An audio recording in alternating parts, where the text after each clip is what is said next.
మనుష్యులు పై రూపమును లక్ష్య పెడతారు కానీ యెహోవా అంతరంగమును, హృదయమును లక్ష్య పెడతాడు.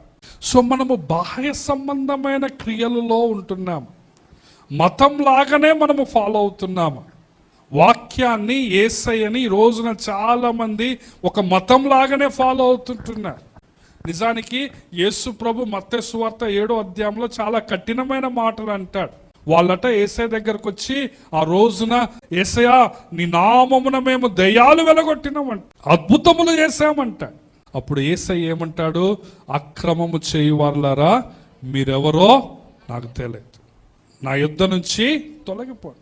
కాబట్టి ఈరోజు కూడా చాలా మంది ఇదే రకంగా ఉంటున్నారు. మీరు కూడా ఆ రోజు యేసు ప్రభు దగ్గరకు పోయి, యేసయ్య మేము ప్రతి ఆదివారం గుడికి పోయాము, ప్రతి ఆదివారం బలలో పాల్గొన్నాము, మైకులో పాటలు పాడాము, మ్యూజిక్ కొట్టాము కదా, చర్చ్ క్లీనింగ్ చేశాము, సువార్తకు వెళ్ళాము కదా, అన్ని పనులు చేస్తూ వచ్చాం, కానుకలు ఇచ్చాం, దశభాగాలు పెట్టుకున్నాం, మా ఇంట్లో గృహ కూడికలు పెట్టుకున్నాం అని నువ్వు ఏమి చెప్పినా కానీ నీకు తండ్రికి సంబంధం లేకపోతే ఆయన ఏమంటాడు?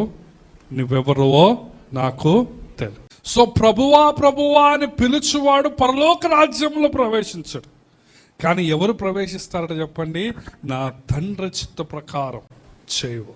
తండ్రి హృదయాన్ని తెలుసుకున్నవాడు, తండ్రి హృదయము ప్రకారము తన హృదయాన్ని మలుచుకున్నవాడే పరలోక రాజ్యంలో ప్రవేశిస్తాడు.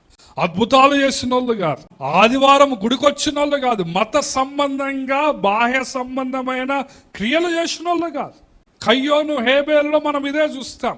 కయ్యోను మత సంబంధముగా బాహ్య ఆచారాలతో దేవుణ్ణి వెంబడించేవాడు.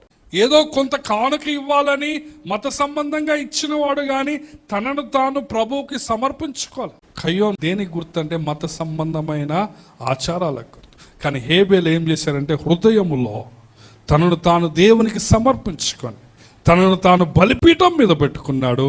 తద్వారా హేబేలు అంగీకరింపబడ్డాడు, కయ్యోను తిరస్కరించబడ్డాడు.